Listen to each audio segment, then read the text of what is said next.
शिंदेच्या पदरामध्ये मुंबईचं उपमहापौर पद पडणार अशी माहिती सूत्रांकडून मिळते। मुंबई महापालिकेमध्ये भाजप सर्वात मोठा पक्ष आहे। महापौर पदावर तडजोडीला भाजपने नकार दिलेला आहे असंही सूत्रांकडून कळतंय।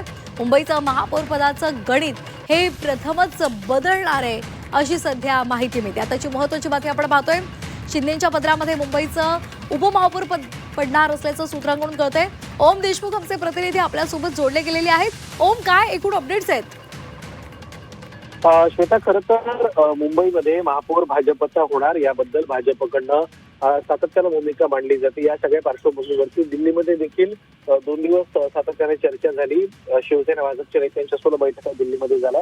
या सगळ्या घडामोडींच्या पार्श्वभूमीवर एक अपडेट समोर येते, ते म्हणजे मुंबईमध्ये महापौर पद आणि स्टँडिंग कमिटीचं चेअरमन पद हे भाजपकडे राहील, तर उपमहापौर पदावरती कुठेतरी भाजपला शिंदेंना तडजोड करावी लागते।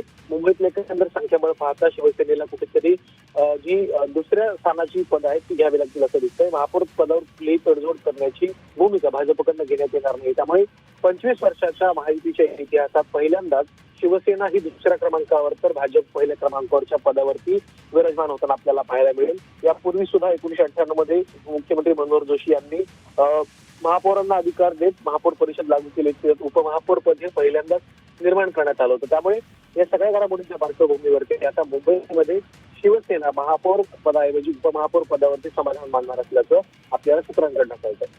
धन्यवाद ओम, दिलेल्या सविस्तर माहितीसाठी।